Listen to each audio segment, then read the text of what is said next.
எந்த நேரங்களில் வாய்ப்பு கொடுத்த அருமையான அண்ணன் அவர்களுக்கு நன்றி வாழ்த்து தெரிவித்துக் கர்த்தருடைய வார்த்தையை குறித்து நாம் தியானிக்கின்ற ஒரு வசனத்தை குறித்து பார்க்கலாம். 1 18 வசனம். சிலுவை பற்றி உபதேசம் கெட்டுப்போர்களுக்கு பைத்தியமாய் ரட்சிக்கப்படுகிற அது பலனாயிருக்கிறது. இதை குறித்து நாம் சிந்திப்போம், ஜெபிப்போம். தேவசமத்தில் ஒப்புக் கொடுப்போம். எல்லாரும் ஜெபிக்கலாம். பரிசுத்த ஆவியானவரே, நீ பெரியவர், பெரிய காரியங்களை செய்கிற ஸ்தோத்திரம். அடியை மறைத்து நீ பேசும்படி எல்லாவற்றும் கருத்தில் ஒப்புக் கொடுக்கிறோம். இதை கேட்கிற ஒவ்வொரு உள்ளங்களும் நீ கிருபை கருத்தை நீட்டி ஆசீர்வதி. குறைகளை நீக்கும் அற்புதம் செய்யும்.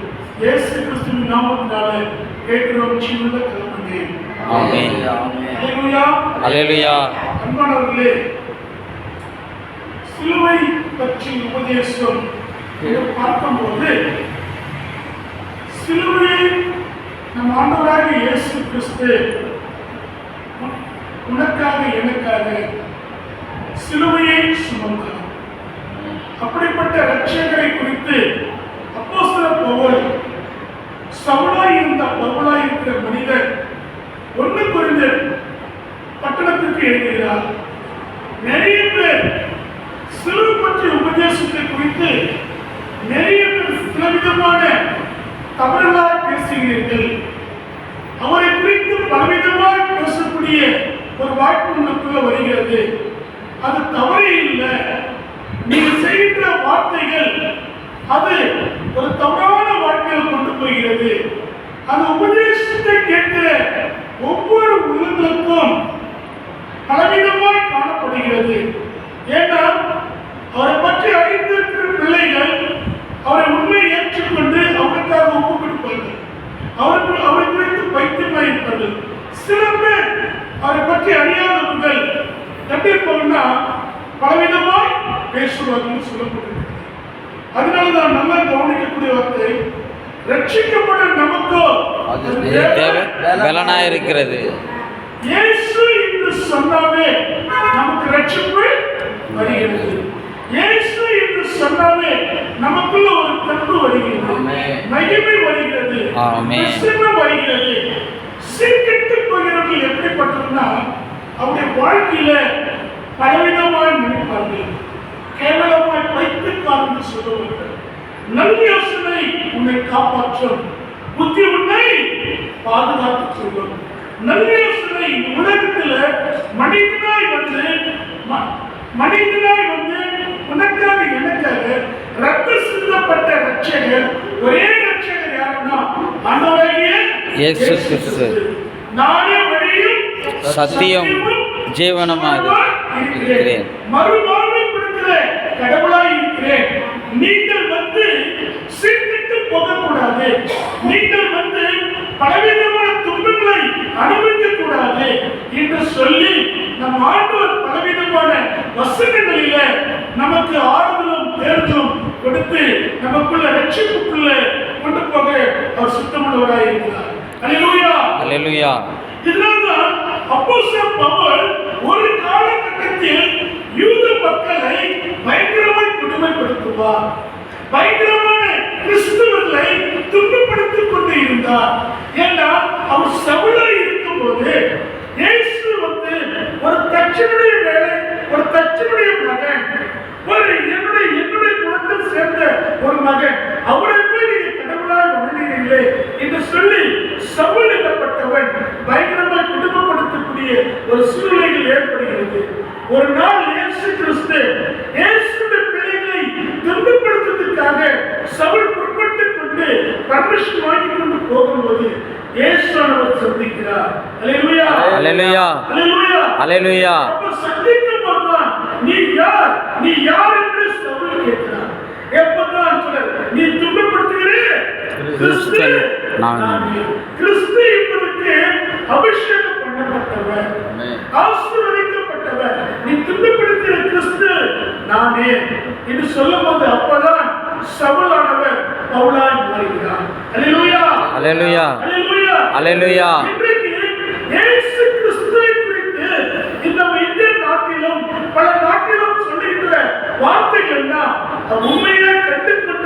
வார்த்தைகள்.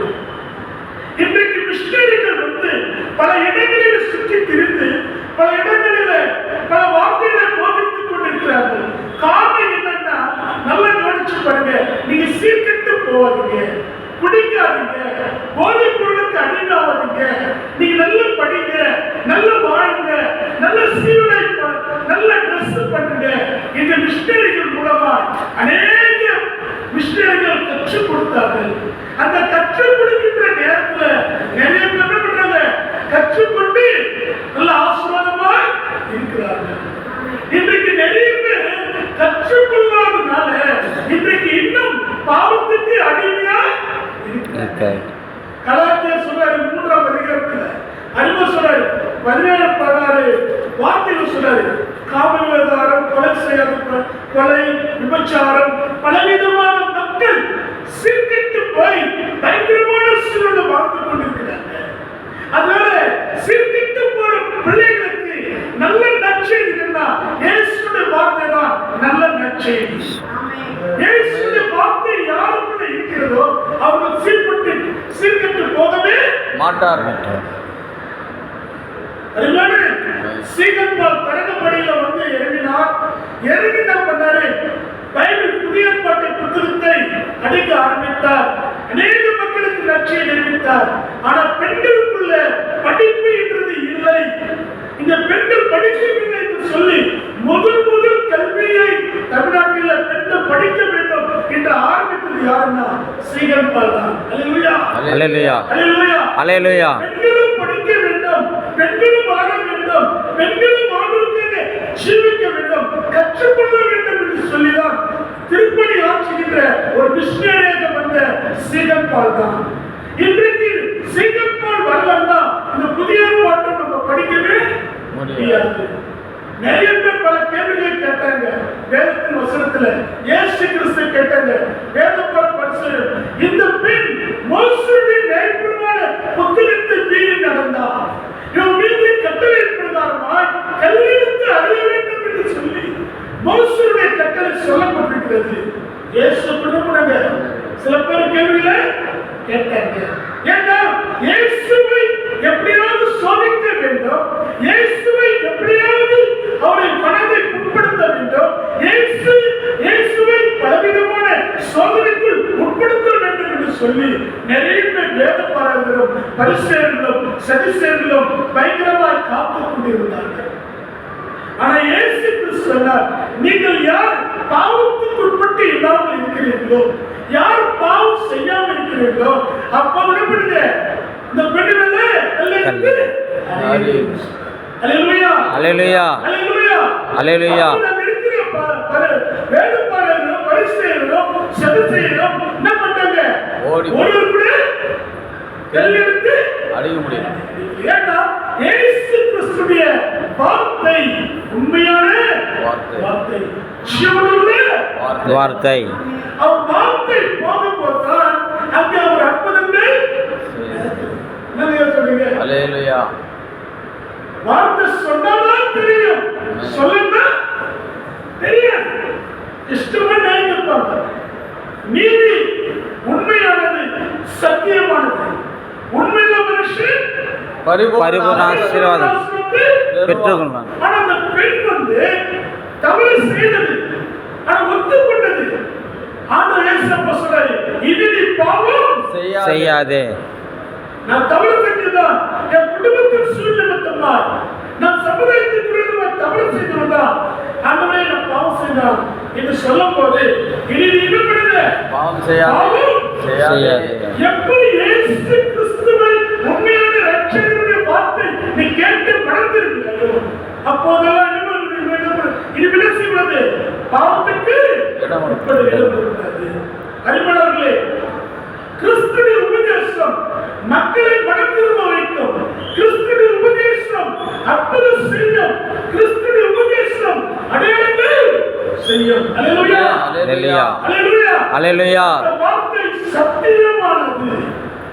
சத்தியத்தை அறிவீர்கள், சத்தியம் உங்களை விடுதலையாக்கும். படிக்கும் போதுதான் சத்தியம் கேட்கும், தெரியும். நான் கிறிஸ்தவன், நான் ஆண்டுகளுக்குள்ள கிறிஸ்தவன் சொல்லிக் கொண்டு பைபிளை படிக்காம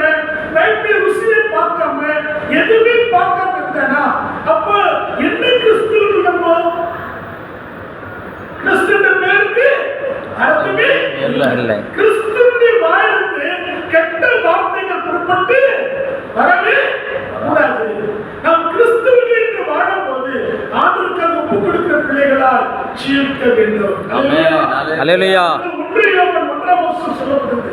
நாங்கள் கண்ணாலும் கண்டதும் காதாலும் கேட்டதும் ஜீவ வார்த்தையை குறித்து நாங்கள் பேசுகின்றோம். நாங்கள் கண்டோம் கேட்டோம். கர்த்தருடைய வார்த்தை உண்மையானது, சத்தியமானது. அல்லேலூயா. அல்லேலூயா. அல்லேலூயா. அல்லேலூயா. இன்றைக்கு கூட நாம் சத்திய வார்த்தையை கட்டியாக பிடித்துக் கொள்ள வேண்டும். அந்த சிலுவை பற்றி உபதேசத்தில் நிறைய பேர் நிலை நிற்காத காரணம் என்ன? அவங்க சீர்கெட்டு போய் பலவீனமான தவறான வாக்கில் வாழ்வதனால்தான். அவங்களுக்கு சொல்லிக் கொடுக்க யாருமே இல்லை. இது போதை, இது சாரா, இது இதை குடிச்ச இது மருந்து, குடிச்ச சாவாங்க என்று சொல்லிக் கொடுத்ததுக்கு யாருமே இல்லை. அதனாலதான் கிறிஸ்துவினுடைய உபதேசத்தை கேட்கிற ஒவ்வொரு உள்ளங்களிலும் அதை நமக்கு ரட்சிப்பையை கொண்டு வருகிறது. அல்லேலூயா. அல்லேலூயா. அதனாலதான் இன்றைக்கு கூட நாம் ஆண்டவர் குறித்து வலிமையாக பேசும்போது கர்த்தர் நிச்சயமாகவே நம்மளோட கூடவே இருக்கிறார். 1 கொரிந்தியர் 3ஆம் அதிகாரம் 17 வசனம் சொல்லுகிறது, ஒருவன் தேவனுடைய ஆலயத்தை கெடுத்தால் அவனை தேவன் கெடுப்பார். தேவனுடைய ஆலயம் பரிசுத்தமாக இருக்கிறது, நீங்களே அந்த ஆலயம். நிறைய பேர் பலவிதமான கேலி பண்ணி கொண்டிருக்கிறாங்க. பலவிதமான கேலி கிண்டல் செய்து கொண்டிருக்கிறாங்க. இயேசு பற்றி அறிந்தும் நீ ஒரு பெரிய ஊழியக்காரா, நீ ஜெபிக்கிறவனா, நீ இப்படிப்பட்டவனா என்று அவங்களே கெடுத்துக் கொண்டு அவங்க தன் ஜீவனை என்ன பண்றாங்க, நஷ்டப்படுத்திக் கொண்டே இருக்கிறார்கள். உனக்கு என்ன லாபம்? தேவனுடைய ஆலயத்தை குறித்தோ தேவனுடைய வார்த்தை குறித்தோ யாரும் கிண்டல் பண்ணவே கூடாது.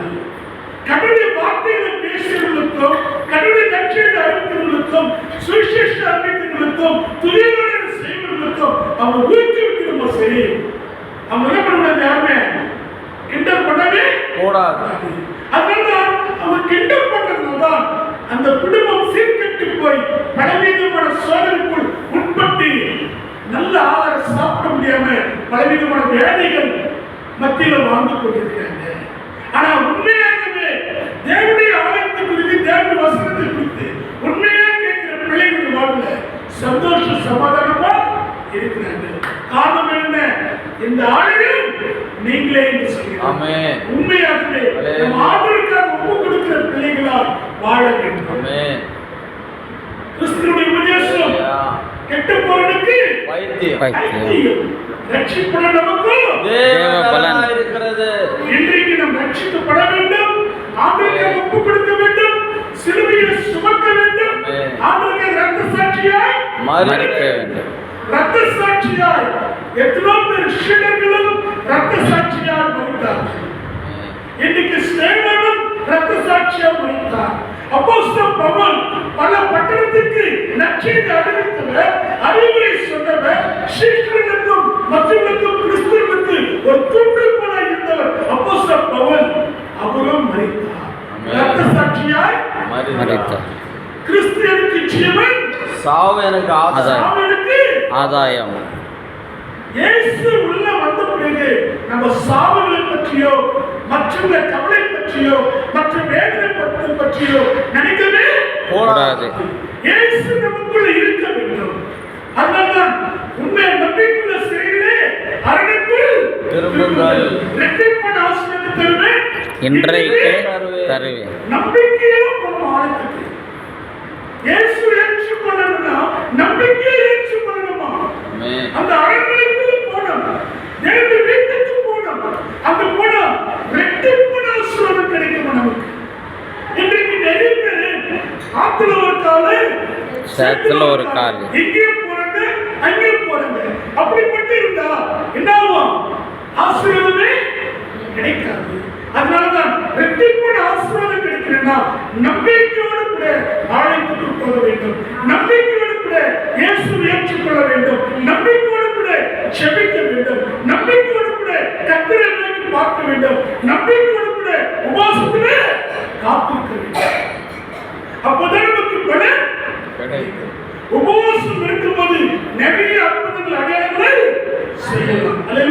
அல்லேலூயா அல்லேலூயா. அல்லேலூயா பாருங்க, உபவாசத்தில் காத்திருக்கணும். ஒரு காலகட்டத்தில் வாலிப பருவத்தில் இருக்கும் போது, நான் ஒரு நாளில் இருக்கும் போது எங்க கிராமத்துல நான் சில இடங்கள் செபிப்பேன். செபிக்கின்ற நேரத்தில் ஒரு தம்பிக்கு விசுவாச பிடினால அழைக்கிறது கொடுத்தது. அந்த தம்பிக்காக செபிக்கிறதுக்காக போனேன். எங்க உறவினர்களுக்கு சொல்லி அனுப்பிச்சாங்க, இந்த தம்பிக்காக செபிக்கிற போயிட்டு வந்தேன். நான் கூட தம்பி சொல்றாரு, என்கிட்ட விசுவாசம் ஒண்ணு நியாயம் வந்து கேட்டேன். அப்பா நான் ஏதோ வந்தேன் செபிக்கிறதுக்காக வந்து கேட்டேன். நான் விசுவாசம் ஓட்டுனே இல்ல, நான் விசுவாசம் ஓட்டுனே கிடையாது. நான் இயேசு பற்றி சொல்லத்துக்கு வந்தேன், செபிக்க வந்தேன். நான் ஒரு சின்ன பையன் பண்ணாங்க, என்னப்பா பண்ண போறேன். சரி பாபா சொல்லிட்டு செபிக்க ஆரம்பிச்சு. அல்லேலூயா அல்லேலூயா அல்லேலூயா அல்லேலூயா அப்போ செபிக்க ஆரம்பிக்கும் போது கர்த்தர் என்னோடு கூடவே இருக்கா. அல்லேலூயா அல்லேலூயா விசுவாசம் ஒன்று சாதாரண விஷயம் இல்லை, பயங்கரமான விசுவாசம். யாரும் உடம்பெல்லாம் இந்த கையில கயிறு, இடுப்புல கயிறு, கால கயிறு, ஃபுல்லா கயிறு கட்டிட்டாரு தம்பி. அப்போதை செபிக்கும் போது அவருக்குள்ள ஒரு ஆவி பேசுகிறது, கூட வந்தவர் இயேசு சொல்றார். ஸ்தோத்திரம். அல்லேலூயா அல்லேலூயா அல்லேலூயா அப்ப நான் சொன்னேன், இயேசு வந்த பிறகு நீ போறன்னா அது நல்லது இல்ல. இயேசு வந்த பிறகு அவர் வந்திருக்கிறாரு, நீ புறப்பட்டு ஓ. சொன்னேன். அல்லேலூயா அல்லேலூயா சோமனுக்கு அடிச்சு உடனே கீழே வந்தாரு. அவர் இயேசுவை ஏற்றுக்கொள்ளாத ஒரு மனிதன். இன்றைக்கு அவர் கும்மிடிப்பட்டி மாவட்டத்தில் பல சர்ச்சைகளுக்கு பிஷப்பாக இருக்கிறார். அல்லேலூயா என்ன இருக்கிறாரு? பிஷப்பா இருக்கிறாரு. பல டாக்டர்ஸ்களுக்கு பல பேருக்கு நற்செய்தியை அறிவிக்கிறார். அல்லேலூயா அல்லேலூயா யூடியூப்ல போட்டா வருவார் பார்க்கிறாரு. அந்த தம்பி இயேசுவை ஏற்றுக்கொள்ளாத மகன் இன்றைக்கு ஆண்டுடைய நற்செய்தி அறிவிக்கிறார். ஒரு சொசைட்டில பைபிள் சொசைட்டில ஒரு மெம்பரா இருக்கிறார். இன்றைக்கு இயேசுதான் உண்மையான ரட்சகர் என்று கும்மிடிப்பட்டி மாவட்டம் முழுவதும் கிளைகளுக்கு ஒரு பிஷப்பாக தேர்ந்தெடுக்கிறார். அருமையானவர்களே, இன்றைக்குடன் நாம் கிறிஸ்துவின் உபதேசத்தில் நிலைத்திருந்தால் நிச்சயமாகவே கர்த்தர் நம்மை சேவதிப்பார். உண்மையாகவே அப்படிப்பட்ட ரட்சகரை உண்மையாக ஏற்றுக்கொள்ளும் போது நமக்கு பல பிரச்சனைகள் வரும், பல துன்பங்கள் வரும், பல வேதனைகள் வரும், பல துன்பங்கள் வரும், பல கவலைகள் வரும், பல பல பல வரும். வந்தாலும் கூட இயேசுவை ஒருபோதும் கைவிட மாட்டேன். நீ கேளுங்க, உங்களுக்கு முழுமை பிடித்து கேளுங்க, என்ன வேணும் கேளுங்க, செபிங்க, அப்பதான் அதிசயம் நடக்கும். அப்படிப்பட்ட ரட்சகரை உண்மையா ஏற்றுக்கொள்ளுங்க. உங்க வாழ்க்கையில சிறப்பா இருக்கும். கிறிஸ்துவின் உபதேசம் கெட்டுப்பவர்களுக்கு பைத்தியமா இருக்கிறது, ரட்சிக்கப்படுற நமக்கும் தேவ பலனா இருக்கிறது. அந்த தேவ பலத்தோடு கூட இன்றைக்கு நம்ம புறப்பட்டு போவோம். கர்த்தர் நிச்சயமாவே நம்முடைய குடும்பத்தை நம்மையும் தேவன் ஆசீர்வதிப்பார். கர்த்தர் தாமே திருவசனத்தை ஆசீர்வதிப்பாராக. ஆமென். அல்லேலூயா அல்லேலூயா அல்லேலூயா அல்லேலூயா. இது மாற்றிடைய ஒன்று சொல்லுங்க. பாட்டுக்கு ஐயா இந்தாங்க எடுத்துக்கோ.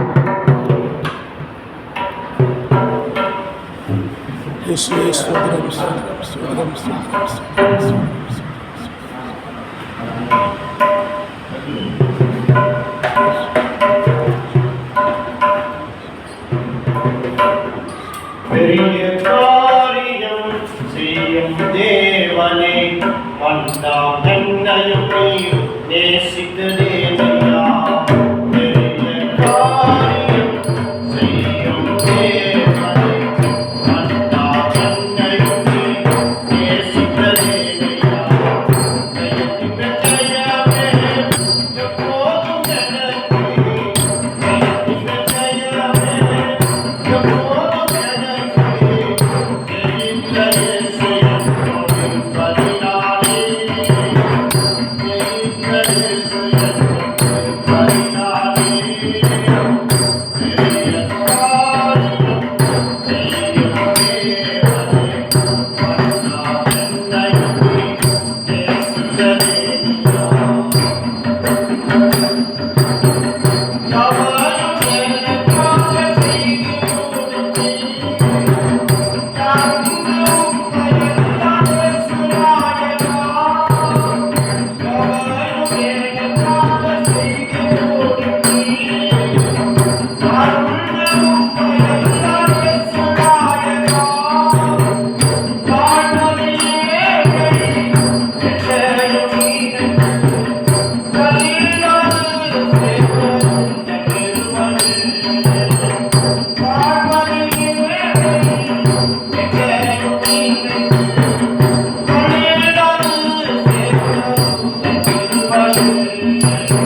இரக்கமும் கிருபை நிறைந்தவர்,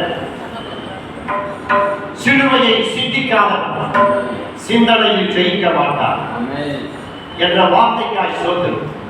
கிறிஸ்து எனக்கு ஜீவன், சாவு எனக்கு ஆதாயம் என்று பவுலடிகளார் மரணமே உன் கூர் எங்கே, பாதாளமே உன் ஜெயம் எங்கே என்று சொல்லி மரணத்தின் கூர்முனைக்கு சவால் விட்டார். 39 அடி அன்றுவரே கசையடி வாங்கினார். இந்த வேளையில ஒரு வார்த்தைகளை நாங்கள் கேட்டோம். சிலுவையின் உபதேசம் கெட்டு போகிறவர்களுக்கு பைத்தியமாக இருக்கிறது, ரட்சிக்கப்படுகிற நமக்கோ அது தேவ பலனாக இருக்கிறது. ஆம் ராஜா, இன்னும் ரட்சிக்காத அநேக உள்ளங்கள் உண்டு. இயேசு என்ற வார்த்தை தெரியாத தமிழ்நாட்டிலே உண்டு, ஆமாண்டவர்கள் வடக்காடு மாவட்டத்திலே உண்டு, சுற்றியுள்ள கிராமங்களில் உண்டு. இயேசு என்று சொன்னார் அவன் பிசாசுக்கு இடமில்லை, வியாதிக்கு இடமில்லை, வேதனைக்கு இடமில்லை, கவலைக்கு இடமில்லை, கஷ்டத்துக்கு இடமில்லை, துக்கத்துக்கு இடமில்லை, துன்பத்துக்கு இடமில்லை. துயரங்கள், சஞ்சலங்கள், தவிப்புகள், வியாதிகள், வேதனைகள் எதுவுமே வராது. இயேசு என்று சொன்னால் போதும் கர்த்தாவே. அப்படியாய் அநேக உள்ளங்களில் நீங்கள் பேசுங்க. இப்படிப்பட்ட வார்த்தைகளை சொல்லும் போது சிலுவைதான் எனக்கு ஜீவன், சிலுவைதான் எனக்கு வெற்றியின் சின்னம். அன்றைக்கு அவமான சின்னமா இருந்த சிலுவையில கையவர்களை கொடியவர்களை ஆண்டவரே சித்திரவதை செய்து அதில் மாட்டி தொங்க விடுவார்கள், தண்டனை கொடுப்பார்கள். ஆனால் அந்த சின்னத்தை, அவமான சின்னத்தை வெற்றியின் சின்னமாய் மாற்றினீரே. சிலுவையோ புனித சின்னம். அந்த சிலுவையை நோக்கி பார்த்தவர்கள் எல்லாம் பொழிந்தார்கள். இந்த வேளையில் ஒரு வார்த்தைகளை நாங்கள் கேட்கிறோம் ஆண்டவரே. சிலுவையின் உபதேசம் ஆண்டவரே எங்களுக்கு பலனாய் இருக்கிறது என்று சொல்லி செய்து கொடுத்த அந்த தேவதாசரை பொறுப்படுத்திக் கொள்ளும். இங்கு தலைமை தாங்கி நடத்துகின்ற அந்த தேவ பிள்ளைகளை பொறுப்படுத்திக் கொள்ளும். கர்த்தாவே, இங்கு வருகை தந்த அருமை விசுவாசிகள் விசுவாசத்தில் வேறுபடித்துத்தான் வந்திருக்கிறார்கள். கர்த்தருடைய சத்தத்தை கவனமாய் கேட்கவும், ஆண்டவரே இருதய பலகையில் எழுதிக் கொள்ளவும், ஆசீர்வாதங்களை சுதந்திரித்துக் கொள்ளவும், நன்மையினோடு திரும்பினாலும் அவர்களை நீங்கள் முடிசூட்டுங்க. பலவீனங்களோடு வந்திருக்கலாம், கவலைகளோடு வந்திருக்கலாம். கர்த்தாவே, ஒவ்வொருவரையும் ஒரு நீதியின் கரம், ஆண்டு பாய்ந்த கரம், அற்புத கரம் கொண்டு ஆசீர்வதி. ஆண்டவரே, அருமையாய் சீவாசத்தை அருமை தேவ பிள்ளையை பொறுப்படுத்திக் கொள்ளும். வந்திருக்கிற ஒவ்வொரு கர்த்தருடைய பிள்ளையை பாதுகாத்துக் கொள்ளும். ஒரு நீதியின் கரம் பிடிக்கட்டும் சாமி. வழிநடத்துக, வெக்கப்பட்டே போகக்கூடாது. இயேசுதான் பலன் என்று சொல்லி வெற்றியாய் திரும்பி போக உதவி செய்யுங்க. இயேசுவின் பரிசுத்தமுள்ள நாமத்தில் வேண்டுகிறேன் எங்கள் மகா பரிசுத்தமுள்ள நல்ல பிதாவே, ஆமென். என் ஆத்துமாவே கர்த்தரை ஸ்தோத்திரி, என் முழுவதுமே பரிசுத்த நாமத்தை ஸ்தோத்திரி. என் ஆத்துமாவே கர்த்தரை ஸ்தோத்திரி, அவர் செய்த சகல உபகாரங்களையும் மறவாதே. ஆமென்.